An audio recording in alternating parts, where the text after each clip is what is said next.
toujours rêvé de faire ça, excusez-moi. Ah, j'ai de plus en plus de mal à parler aux gens. J'ai de plus en plus de mal à trouver les mots, à savoir comment m'exprimer. Il y a pas longtemps, dans le métro, il y a une femme un peu âgée qui rentre. Et du coup, moi, je la regarde, je dis bonjour madame, est-ce que vous voulez mon siège par hasard? Et elle me regarde vraiment méchamment, elle me dit mais demain, je m'en handicapé. Et ben maintenant, si, tu vois. Oh, putain, c'est insupportable les croutons comme ça. Tu sais quoi, j'espère que cette meuf, elle va rester debout jusqu'à épuisement. Voilà. J'aimerais qu'elle décède et que sur son rapport d'autopsie soit marqué cause de la mort, crampe. Voilà, ça me fait marrer ça. Voilà, ça j'ai envie. Tu sais, j'ai envie d'arriver à la morgue, tomber sur son fils qui chiale là. Pourquoi je me pencherai à son oreille, je dirais parce que probablement elle était pas handicapée. J'arrive pas à trouver des bons mots, c'est fou. Il y a pas longtemps, je voyais une fille et elle me pose cette fameuse question, elle me dit est-ce que tu me trouves grosse? Et parfois la question fuse, il faut répondre. Et j'ai répondu un truc, pour moi, j'ai dit non, enfin t'as pas une marge infinie, mais comme tout le monde. Non mais, scientifiquement j'ai raison, tu vois.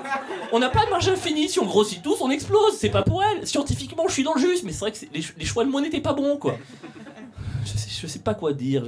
Toutes les journées j'écris dans des bars, dans des cafés, je suis toujours dans ce genre d'endroit. Et très souvent il y a une jolie fille qui travaille à ma droite, à ma gauche, et j'ai envie de l'aborder, j'ai envie de savoir comment aller lui parler, quoi. Et dans ces moments-là, en général, c'est 1 heure de théorie infaillible, suivi d'une pratique faillible. Voilà, il y a énorme écart entre les deux. Je réfléchis, je me dis ok, je peux peut-être d'abord lui dire ça, elle va répondre ça, 3 bandes, ok.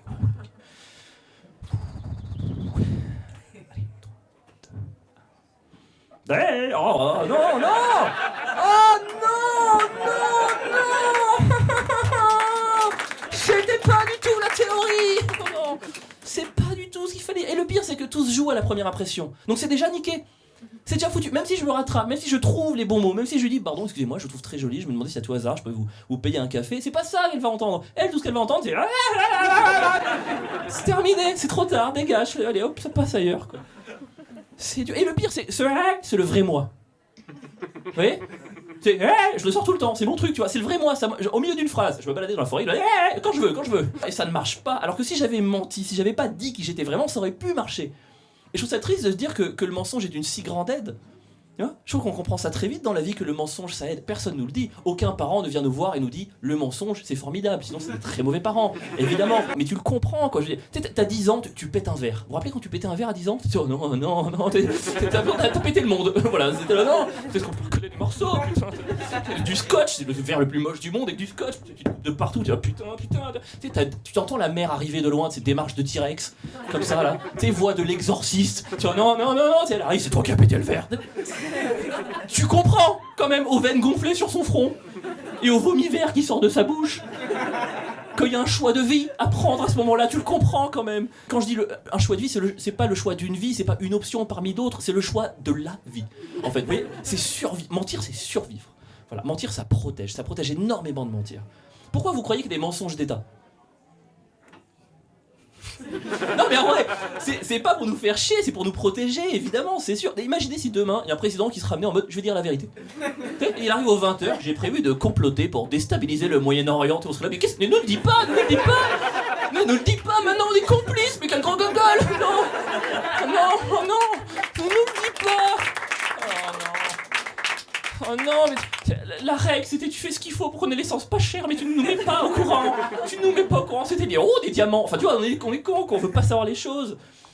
Moi je veux pas savoir la vérité, je veux plus savoir la vérité sur moi, c'est trop décevant. Il y a pas longtemps je lis un livre, c'est Indiana de George Sand. Et ce bouquin c'est l'histoire de Raymond, un noble, qui courtise Indiana, une femme mariée. Voilà, c'est un très beau roman. Et moi très vite, tu sais parfois quand tu lis un livre tu t'attaches au personnage et tu t'identifies énormément. Moi je m'identifie à Raymond.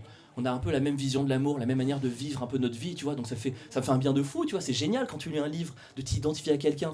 Et donc du coup je finis le roman, à la fin du roman, je lis le résumé, moi je fais toujours ça à la fin pour vérifier que j'ai bien compris. Voilà, c'est ma petite astuce littéraire. Voilà, je vous la donne, voilà. Et comment Harry Potter était sorcier? Waouh.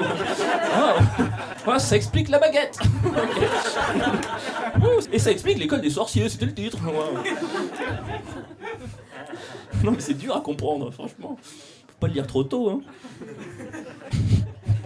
Et donc du coup, je finis le livre Indiana, je lis le truc, et je passe au résumé, et le résumé commence par Raymond, un être vil, lâche et manipulateur. Oh non,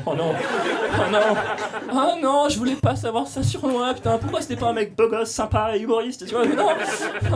J'essaie de réfléchir à pourquoi on a du mal avec la vérité comme ça. J'ai une hypothèse, je pense parce qu'aujourd'hui, on nous répète en permanence que ce qui compte, c'est notre ressenti.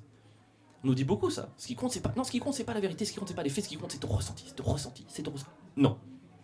C'est pas mon... Excusez-moi, mon manteau est sous votre chaise. C'est pas mon ressenti. Oui, mais j'ai froid. Alors, je pouvais récupérer mon manteau, ça serait cool. Mais maman, je suis pas handicapé. Encore vous. Mais vous étiez morte au début de l'histoire. J'ai fait semblant. J'ai eu votre corps dans une morgue. J'ai une bonne résistance à la douleur. Quoi?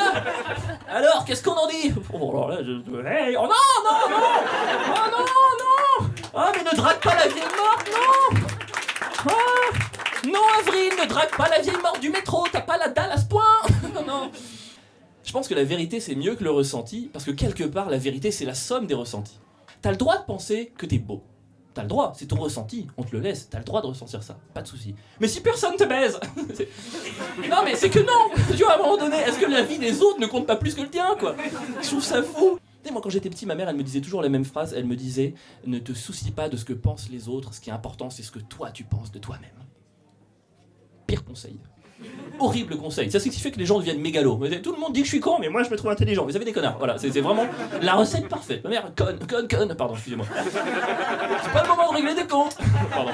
Moi, je me base que sur les autres. Et heureusement, moi si je me base sur mon avis, j'arrête le stand-up demain. Tu sais, moi j'ai un truc d'exigence, je le trouve toujours nul, ça va jamais, c'est pas bon. Moi si je m'écoute, j'arrête demain. Mais à la sortie, parfois, il y a 6-7 personnes qui me disent c'était bien, j'ai bien aimé, et cette somme de ressenti et de retour fait que je continue. Voilà. C'est pour ça que je continue. C'est pour ça que je sais quand j'arrêterai aussi. J'arrêterai quand la somme des retours extérieurs sera moins bonne que ce que j'espère. Voilà, c'est vraiment... Si là en sortant, il y en a 3 qui me disent « j'ai bien aimé » et 12 qui me disent « c'était qui avant vous ?» Là je comprends qu'il y a un problème, il faut que je parte. Voilà, là je comprends. Du coup maintenant je me protège de la vérité. Voilà, j'essaie de faire ça, j'essaie de mentir pour mieux vivre ma vie. Voilà. Moi vraiment, croyez-le ou non, hein, mais dans le stand-up, depuis que je mens et que je suce, je joue vachement plus. C'est dingue. Ouais, évidemment. Et tous les plateaux s'ouvrent à moi, t'es hyper fort, j'adore ce que tu fais, j'arrive. Et j'ai jamais été aussi honnête sur scène. Merci de m'avoir écouté, merci infiniment. Merci beaucoup.